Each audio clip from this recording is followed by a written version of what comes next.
This video is going to be a film study look at the Ravens' late second quarter possession where they're able to go down and get a 16-12 lead on a Justin Tucker field goal. But most people focus on, rightfully so, the MVP moment or play that Lamar made on 3rd and 16, scrambling for 30 yards against a well-trained, physical, fast, aggressive, and smart 49ers defense. Some would say he interjected himself officially into the MVP consideration or race there. I got no problem with that. Personally, I don't have time to listen to or participate in debates about MVP candidates. I understand some people do. Additionally, I probably don't have the attention span either. I prefer to watch the film and enjoy what's there on either side, either team or player. In this case, for Lamar, if somebody's talking about MVP race and they're not at least including Lamar in the conversation, it might be worth your time to just back out of that one. Look no further than the second quarter sequence that precedes that 30-yard drive. Again, the Ravens go down, put themselves up 16-12. I don't think it's just that ridiculous scramble that gets the ball to the 49ers' 10-yard line that showed the 49ers the depth of the task they were facing. You're 29 minutes or almost 30 minutes into the task there. I think the preceding 6 or 8 plays revealed just as much to the 49ers and everybody watching about how difficult it was going to be to control him, contain him, or tackle him in some of those situations. Yes, this drive only resulted in a field goal, but I suspect that it might have been a moment when the 49ers defense kind of stopped believing. Now, believing is perhaps too strong a word because they got a lot of football games left, number one. Number two, hey, we would be blessed on both sides, Ravens, 49ers fans, to be able to play each other again. I would take that right now. I don't know about you. Not talking about the result, just meaning that we make it to the Super Bowl. So if believing is too strong of a word, can we say that was the moment the 49ers defense really recognized what they were dealing with? And what I mean when I say that is Lamar in the preceding 6 or 8 plays, which I'm going to show you here, completed a number of passes against multiple coverages.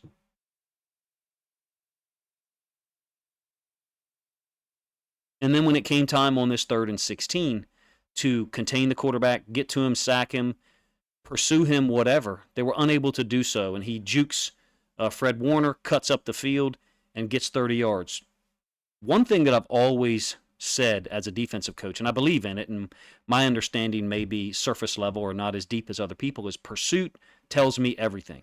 That's why I use pursuit drills every day. And look, the 49ers are a great defense. They have incredible pursuit.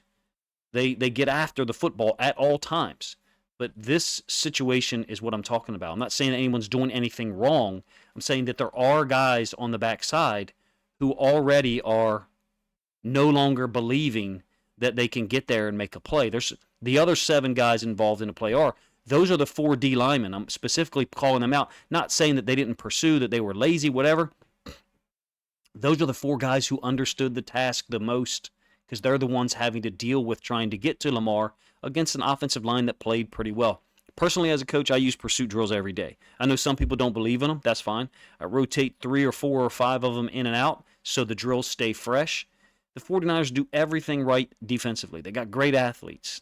They're tough as hell. They're really smart, prepared for everything. And that's what makes this moment and the 6 or 8 plays prior to it so easy for us all to recognize how much this sequence, this drive, and that play right there specifically impacted the 49ers. It's not just their inability to control him or let alone sack him. I would liken this moment here to like a tree falling down after you've been chopping it. Not a chainsaw, but after you've been chopping it all day. It's loud as hell, that moment when it cracks and the tree's getting ready to come down. But really, the final blow had been made in the 6 or 8 accurate chops that Lamar had made on this drive. Again, in the last 3.5 minutes of the quarter. That drive had started after Christian McCaffrey's touchdown run, made it 13-12. I think 3:28, 3:29 left in the second quarter. So the 49ers had kind of got on track offensively and closed to within 1 point. On this drive, which started from our own negative 25-yard line, Lamar was 8 of 10 passing for 79 yards. Now, this throw here I don't think officially counts. This is the 20-yard completion to Rashad Bateman down the left sideline against cover 3. Great route at the bottom side of the screen. Multiple people have talked about it. It looks like a sluggo, bringing it vertically up the field. And then also what I notice here is when Lamar is releasing this ball in terms of Rashad Bateman's break, the ball is already out. In fact, the ball is 1/5 or 1/6 of the way there. Bateman hasn't even put his foot in the ground to stop. He has now, and you can see the football is already here. Lamar understood the situation, got it out quick. He understood the coverage, intimately, if you ask me. Now, you may say, Coach, hold on a second. 8 of 10 passing on that drive, he didn't get that. He's not credited with that many passes. That's true. He did have 79 actual passing yards on the drive prior to the third down scramble. That math doesn't work, though, because there's 2 penalties on this drive that subtract a number of those pass plays that brought things back, including this 20-yard completion to Rashad Bateman. I think in total 34 yards in penalties, including the face mask there on Simpson. Including the penalty there on Simpson, and later on one on Ronnie Stanley. This is going to be an example of how difficult it was for the 49ers to contain Lamar. It's a Tampa 2, if you ask me, out of 11 personnel on 1st and 20, and Lamar is able to escape, get the ball to Likely for a 13-yard gain. You have 2 situations like this on this drive. There is a negated completion to Nelson Aguilar on the drive. One thing to mention here to keep track of is how many different guys have catches on this drive. How many different, it's not just 1 or 2 players. I know Zay Flowers had a lot of targets in the game compared to or relative to other Ravens receivers, but multiple guys are involved on this drive. Lamar is facilitating the football, and then when it comes time for him to make the play, the shot, if to use a basketball comparison, at the end of the shot clock, he does it. I saw frustration in the 49ers defense after that scramble, and I don't think it was just that play. I don't think it was just that scramble. I think it was all of these plays that I'm showing you. We'll skip a couple on the drive.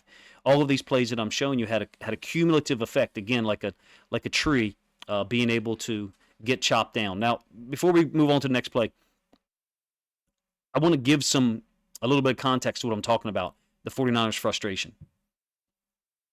And so we understand it. On this drive, prior to that scramble, here's the coverages the 49ers have played. Cover 3, Tampa 2, which they play on this drive. Sticks blitz 0, you'll see that in a couple plays. At least 1 match coverage, split field, whatever you want to call it, quarters. A mug look where they drop out, I'll show you that one as well. And then a 6-1 look to bring pressure, where the Ravens are in the perfect play call to attack it. I don't know if that's Lamar audibling or Tom Monken having 2 plays called and Lamar checks to one of them. I don't know. I just know the 49ers tried everything, and none of it was able to impact Lamar at all. You had catches on the drive by Bateman, Flowers, Likely, OBJ, Kolar, and one to Aguilar that got called back, truly spreading the ball around in a 2-minute, 3-minute situation tells you how much control Lamar is under, or Lamar has, his poise. And then when it came time to make that scramble, the cumulative effect of all those chops, I don't want to say it broke the 49ers, but you could feel or hear the tree falling in that moment, if you ask me. Maybe you don't like my analogy, that's no problem. This is a bubble to Flowers for 10 yards after that play to Likely. Got us 13 yards, so this was a 2nd and 7, I believe. We got 10 yards to Flowers up at the top side of the screen. He's just so dangerous out in space. The horizontal nature of this really forces teams into bad options, and this will be the worst, is just bringing the nickel defender and creating a 2-on-2 out here. 49ers are lucky that there was at least 2 of these where I thought, man, all he's got to do is make one person miss, and this is over. I'll do a Zay Flowers video later this evening, try to get done for you guys. I thought this play was illustrative of how many people was involved on this drive. Yeah, Bateman with the catch that got called back, Likely, and then Flowers on the very next play. All totally different concepts, different parts of the field. The variety is all here, if you ask me. Now we have 2 plays later. We'll skip a 2nd down, 2-yard completion. This is OBJ on a 2nd and 8 against sticks. Look at the coverage variation that the 49ers are choosing to use. Credit them by trying to be multiple and confuse Lamar, or at least get the ball out of his hands. In this case, he's doing so. Notice the minus split by OBJ at the top side as well. The throw is in time, or in rhythm, I should say, by Lamar. It's accurate. The tight split here gives all that space on the out route, I don't really have a whole lot of space myself to draw it there at the top side of the screen. I'm in a very unusual recording situation. We're visiting family, so my setup is drastically different than normal. End zone angle, same play. Look at what you got here. I mean, you're talking about Week 16, 2023. None of us thought that we would still see sticks blitz zero at times, but this is a Lamar thing because of what he can do. If the 49ers had been in sticks blitz zero on that 3rd and 16, the 30-yard scramble by Lamar wouldn't have scrambled for 30 yards. The problem is he may have diced him up with a pass play that gained 25 or 30 yards or even a touchdown as well. That's the problem that he's presenting to these defenses, and the 49ers certainly saw it on film. They're still a great defense. They could still very well roll off 4 or 5 consecutive wins and get to a Super Bowl. But on this night, the depth of their task was so deep. It's difficult to understand on film what it's like to deal with an athletic quarterback. And again, I don't think the 49ers were able to consistently match up with all the receivers and tight ends were able to put out on the field at different times. I don't mean that disrespectfully towards them at all. So we're now here to about a minute left in the second quarter. A big moment, if you ask me, in terms of the scoring drive. It's a 1st and 10, and the depth of this team is really on display here. Kolar is able to shake free of the boundary side safety. Kolar is going to bring his route over top of the linebacker level and then eventually be able to shake free of this safety. Now, look, Lamar also slides a little bit to the right and throws a strike to Kolar. Lamar's poise, I think, is on display. The ball looked really pretty coming out of his hands, I thought, Christmas night. You guys let me know what you think. I didn't see any wobblers at all. Everything was spinning very clean. This one was another 1st down, 17 yards. I do like the attempted chip here by Justice Hill off the right side to help Moses out with Bosa. I thought Moses got help at times, but I also thought there was times where he handled him by himself. He did get spun around by a top one time that I think I'll show you in this video. Zeitler and Moses actually hand this one off, I think, pretty good. Stunt inside by Bosa. You can see Hill is setting up to help out. Bosa's going to stunt inside, and these two handle it quite well. I thought our offensive line did a nice job. Ronnie Stanley, I thought, played probably the best game that I've seen him play since maybe week 5 or week 6. I don't know exactly what week he came back. There was one week there where I thought he was getting close to looking like himself. So now we're 2 plays later. This is after a 15-yard penalty on Ronnie Stanley, and you've got a mug look by the 49ers. It's a 1st and 25, ball on the 50. And Moses rides Bosa out of the pocket. Lamar is going to be able to step up into that space. You can see Bosa went into the top side, but Moses stays on him, allows Lamar to step up easily and get it to Zay Flowers. I think this ball is there a little bit late, but again, Lamar's got pressure, or he's got to step up to escape the pressure and then get his body underneath of him. This is one of the things I've always talked about with him. He reminds me of Major League Baseball shortstop. There's probably a better comparison, but all the arm angles, all the moving to the right, moving to the left, he's got all of that. Strike to Zay Flowers, I think, for 13 yards. Maybe it's 12. You can actually see at the end of this play here, Warner thinks that it's incomplete at first. You can actually see him exhale. It's not a 13-yard gain. It's a 9-yard gain. Not picking on Warner at all. Brilliant football player. But you can see a little bit of that frustration building now. Like just an exhaling, like, okay, these guys can do this too. And Lamar can do this. This is a 2-minute drill, I guess, if you want to call it, where we're able to pick apart every coverage that they throw at us, including 2 plays that were completions for 20 yards and 8 yards that got called back. So now we're at a 2nd and 16. This one could have been big. It's incomplete to likely on a smash concept up to the boundary. And this one could have been big. Lamar's, it's not going to be an easy window necessarily. He's got to throw it over top of the corner and outside the safety. But Lamar's base and arm angle are impacted by Moses here. I don't want to say Moses is getting walked back into Lamar, but he's definitely getting brought back into A, Lamar's field of vision, and then B, also into his body, his stride. If you've ever been asked by a baseball coach or anyone to throw a baseball or throw anything while you're up against the fence, so if you're right-handed, the fence will be to your right, and you're trying to throw it without going sidearm or 3/4. I had a friend of mine who was a very hard-headed sidearm pitcher, loved curveballs, and our baseball coach in high school in Legion forced him to throw overhand. So he put him up against the fence. It doesn't exactly work as far as the drill, but it's tough. It creates a inconsistent arm angle here, and that's the bare minimum of what happens to Lamar. I actually think his entire, I don't give you the end zone angle here, by the way. I actually think that Moses is on top of him and causes the high throw. During the broadcast, I thought, well, that throw's high, but didn't see this angle or didn't see the pass pro basically, being put right into Lamar's field of vision, trying to get the right side of his body through. It makes sense that the ball was high. So I don't necessarily call every overthrow an overthrow because sometimes you're impacted by the guys being in front of you. So sets us up this 3rd and 16, the play, which I've already rolled through probably 6 or 8 times for you to see. Monken said it well, and I thought one of the announcers brought it up. When you're calling a play for Lamar, you're basically calling 2 plays. And I do wonder about hot routes, not on this play specifically. But sometimes we've all been like, where's the hot routes? We're getting blitzed. Where's the hot routes? I've had a suspicion for a while that sometimes, not all of the time, but occasionally, the design is to get the receivers out of the way and the DBs out of the way and create more space for Lamar to be able to do things like this. But look, this is 28 seconds left in the half. You've got a nice chip by Hill, and then I think this is Stanley down here dealing with Chase Young. Big play by Lamar. He's looking to Aguilar once he gets out of here. Once he gets out of here to the left, you got Aguilar and likely down here to the bottom side of the screen. Nothing develops at all. You can see the frustration at the end of the play by the 49ers. It's understandable. The D-line just basically are jogging.